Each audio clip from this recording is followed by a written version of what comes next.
I get the impression from many people that they think they have failed in their spiritual lives.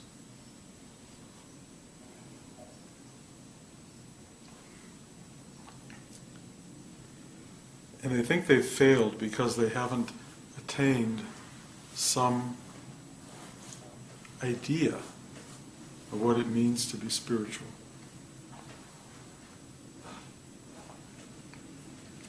And mostly what it means to be spiritual for many people is to be something other than what they are feeling and who they are.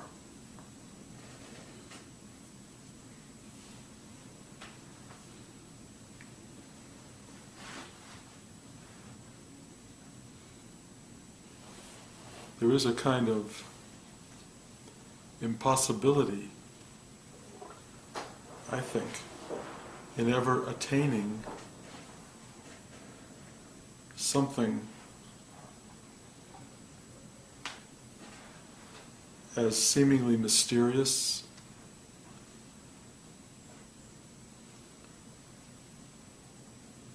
difficult, impossible,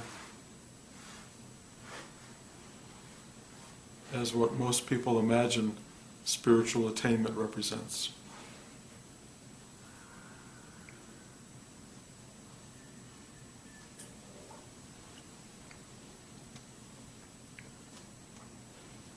I know people who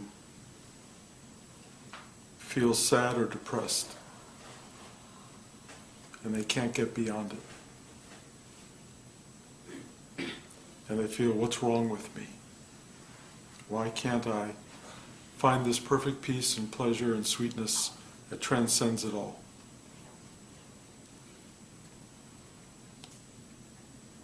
People who are afraid of uncertainty in their lives.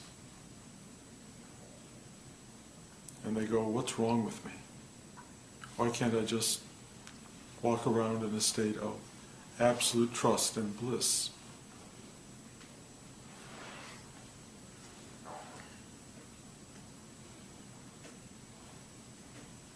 Well, there are certain misunderstandings in all of this. One is that you can attain anything.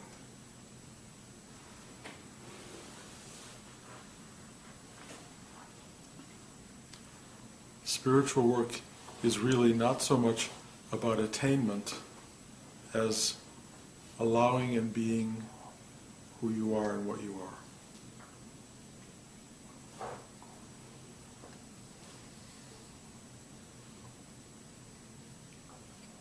But this causes confusion for many people, because if you say to someone, it's okay to just walk around depressed or sad, that there's nothing spiritually wrong with that, they'll go, well, why should I have a spiritual life? What's the value of sitting spiritually, meditating?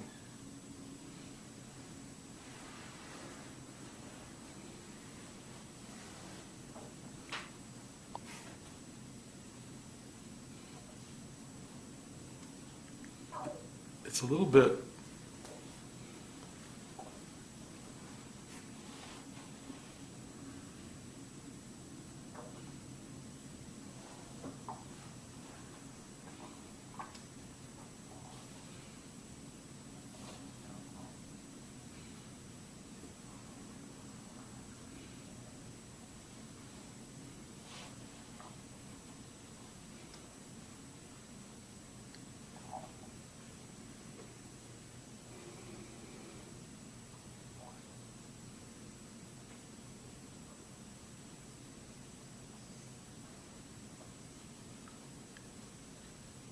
it's very much before enlightenment, chop wood, carry water.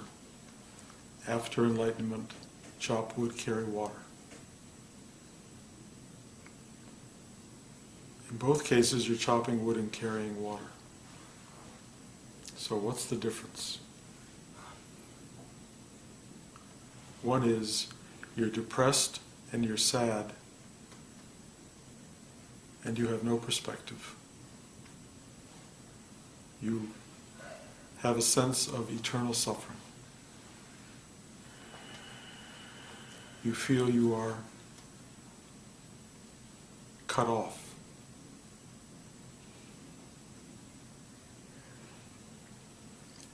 After awakening, you see sadness or depression or any of these experiences as being fundamental and part of the human experience, not just your experience. So you're no longer taking it personally. You are experiencing it as a cosmic truth.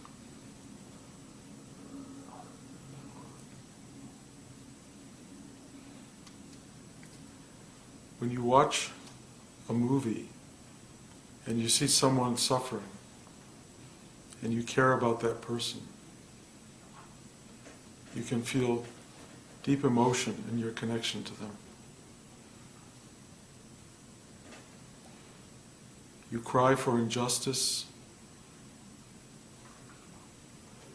You cry for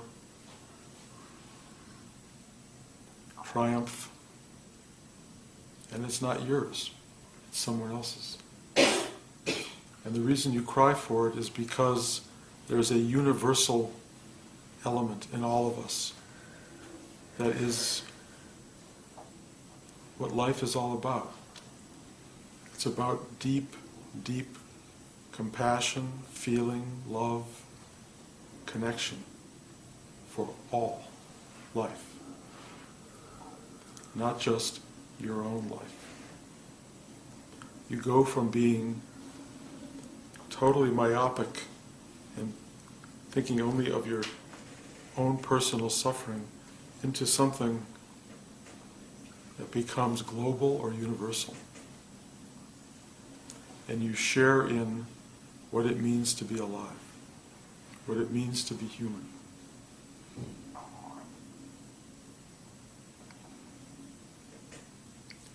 The human experience is deep, profound, powerful, full of meaning and absent of meaning.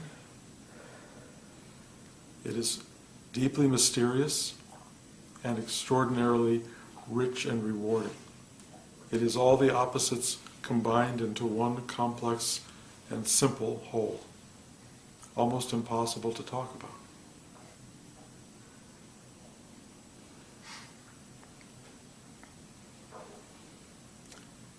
Most people approach their spiritual life as a way of avoiding life.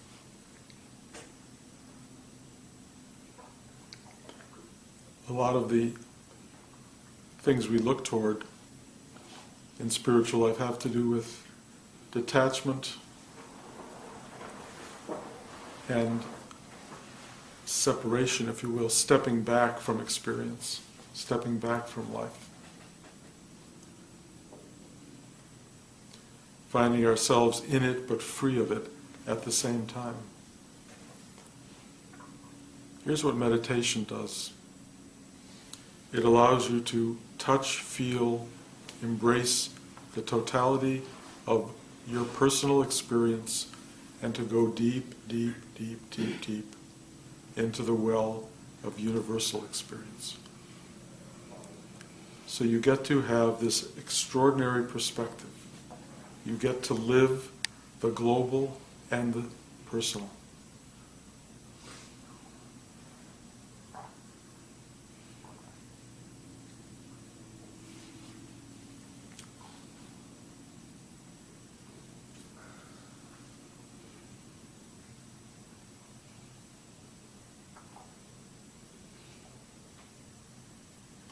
If you go into spiritual life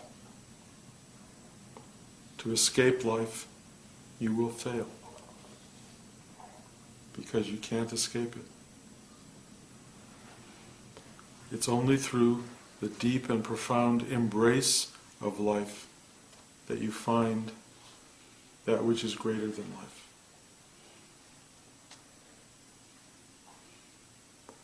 Those who want to run away will be lost.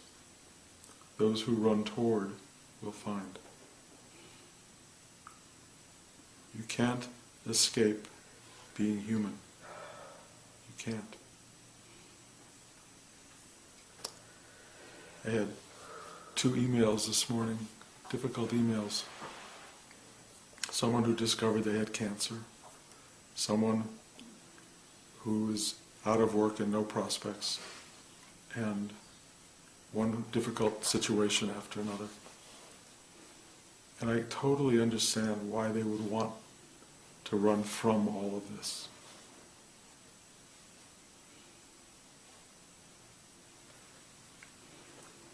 But really, where can you run?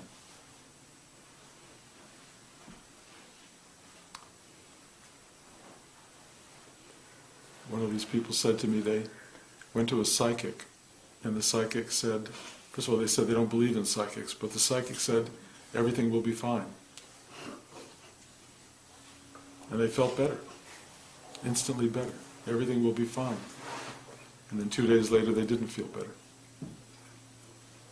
And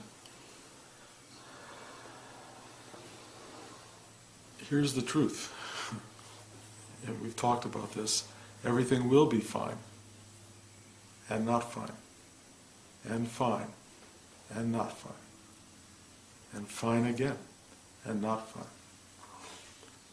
And here's the lesson of that. This is tricky.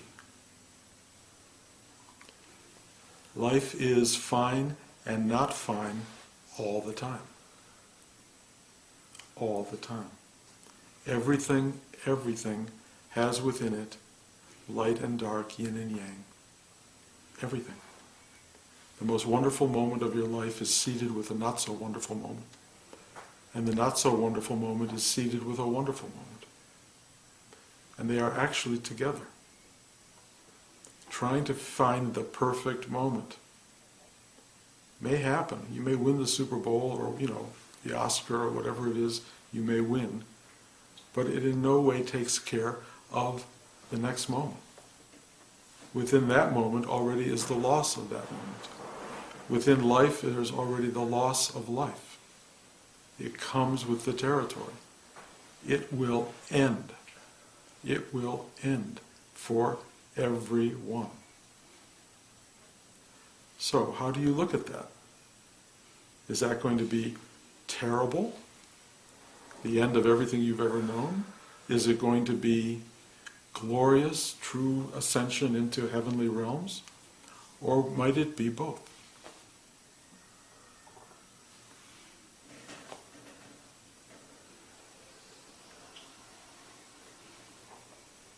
Somehow, it's in the marrying of yin and yang, or more importantly, the acceptance of yin and yang, that begins to create a kind of acceptance, a kind of even detachment. You can let things go. You don't have to be owned by them, and you don't have to own them. You don't have to be caught in their thrall or in their grasp. You can let go. But there's a difference between detachment and what Rudy used to call disassociation. Disassociation is a psychotic state, not healthy. Detachment is a letting go. It doesn't even have to be a big letting go. It's just a little microscopic let it go. And what happens when you do that is you have something, again, that Rudy talked about a lot, which is choice. Choice. Do I engage this with my full emotional repertoire, or do I just sit back and let it play itself out? You can actually make that choice. Do I go off the deep edge, or do I sit on the ledge? How do I engage life? You begin to have choices for all of that. Actually, there's a true freedom in that, and there's a great terror in that. Again, yin and yang. Freedom and terror. It could also be freedom and joy. It can be any part of the mix. But it will always move into something else. It will always keep evolving forever and ever. And the remarkable part of all of this isn't what's going on, it's that it is going on. The remarkable thing is that this is actually happening. That we are actually here, now. This is not a dream state. I mean, it might be from a certain perspective, but not from our perspective. This is real life. And if you really penetrate real life to the core, you discover something of a seed-like nature. I've been sitting with Talia, and we've been sitting under these big trees with pods that have opened up and seeds are all over the place. And we pick up the little seed and we play with it, and she's been throwing them in grates, and she likes to throw them away. But I kept trying to say, in this little seed is that tree, a big tree. It will grow just like that, and I try to explain the process. Nothing in her could comprehend what I'm talking about. So in some way, we're all in the same boat. What I'm talking about is kind of incomprehensible to the human mind. We're such infants in the universe. To understand what the seed form of our own life is, what it branches into, which we're in the middle of. How do you understand it? You don't. You don't. That tree is not sitting outside understanding that it's a tree, figuring it out, thinking about it, worrying about the next rainstorm, or praying for the next rainstorm. It's just there. And we are there. And when the mind tries to comprehend all this, it keeps reaching for something wonderful, beautiful, better. But once you know that something wonderful, beautiful, better is going to come with something not so beautiful, not so wonderful, and not better, it's just going to keep doing this incredible dance. That's how it keeps going. If you want to get off the wheel, there's this story, the Zen story about the monk who keeps saying, aso, aso. And I've told this story where whatever happens to him, he goes, aso. So someone tells him, you're the father of my child. He was not, he was a monk. But he went, aso, you have to take my child, aso. He takes the child, he lives with the child, he raises the child, and then the same woman comes and says, it's not true, you were never really the father of my child, you were really innocent and I'm going to take my child away. And he goes, aso, and gives the child up. And I was always very moved by that story because he was so detached. And I thought, oh, how beautiful. And there is something relatively beautiful about it, but there's also something in my mind very disturbing about it. Because I personally find something exquisite in the beauty of being imperfectly human. In feeling attachment, feeling love, feeling despair, feeling depression, feeling sad, feeling joy, feeling it in a big way. I am of the belief, at least in this moment in my life, that that's why we're here. And to find that state of perfect detachment may be very attractive to a lot of people. And I don't think that it's wrong to have it, and I don't think it's wrong to reach for it, and I don't mean to judge it in any way. At this moment in time, that is not my path. My path is live your life. Feel it, love it, suffer it, engage it. And then sit still, if you can find that ability, sit still in your own heart. Sit in the world of presence and feel this is not about you. This is about something so much bigger, so much more profound, so much of a dimension we can't even begin to comprehend, even like Talia can't begin to comprehend a tree coming out of a seed.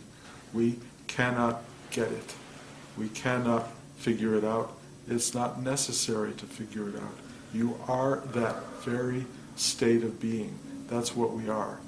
The difference between chop wood, carry water, and the enlightened chop wood, carry water is that you are aware of the mystery and not lost in it. That's the difference. You walk around and you go, wow. Instead of, why isn't my soup ready? That's the difference. Wow. And I think that's the whole difference. So you can live in a state of personal frustration and anger that life isn't going your way, or you can live in a state of, I don't get it at all. But wow. So that's what I'm here to tell you. Wow.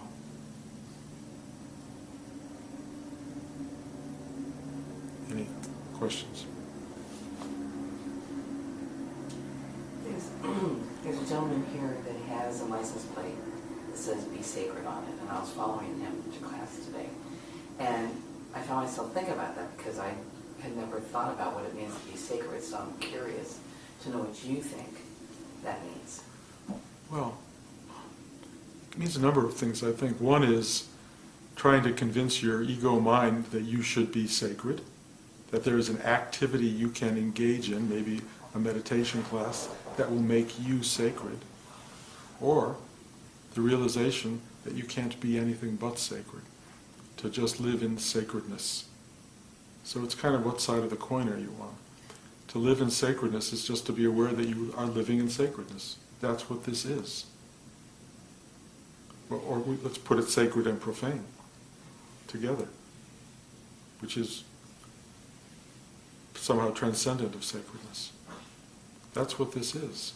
And to recognize that is important.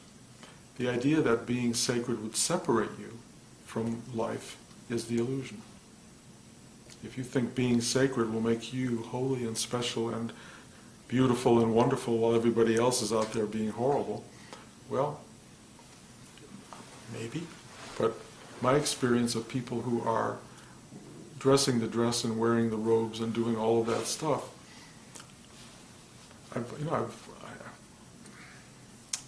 I can't comment on each of those people, but the ones I find that I'm most attracted to don't announce it at all. They don't announce it at all. They just are it. I talked last week in my talk in New York about the guy I met on the plane. It's a beautiful, beautiful experience of this remarkable man who had no idea how sacred he was. No idea. We talked for 5 hours. It's one of the most profound talks I've ever had. And he had no language for what he was. He just was. And I don't think he would stand on a podium or walk around or put a license plate on his car, personally. But he might. And if he did, he'd have a right to do it. Every judgment comes through our perception. And our perception is so limited to one set of eyes that we have to know that. We just have to know that what we see is only what we see. Sit right over here and it's a completely different image. And you look around the room, everyone here is looking in a different way. And each one of you may be looking at me or the camera or whatever, but you're each seeing it with completely different expectations, ideas, thoughts, personality, all of that. And the brilliance of that, the amazement of that. And, novelists and writers, they often get a shot at actually seeing through multiple eyes. And reading great literature or even watching a great play or a great movie, you're seeing the world as multiple people see it, and it frees you of your limited sensibility. It's a great gift. Most of us don't have it. Most of us are locked in. We have locked-in syndrome, really. We're locked into this particular life. Spiritual life, relaxing that, going deep, opening, allows you to see through many, many eyes. It frees you. It doesn't mean you're completely out of this personality, this person, but you are what I call more universal. You have a bigger sense of life, a bigger sense of being, and that bigger sense of being ultimately will be filled with and appreciating the mystery of life. Not solving it particularly. Oh, maybe you will. But mostly it's the not solving it that's so extraordinary. Long answer to this Good question. answer. Anyone else?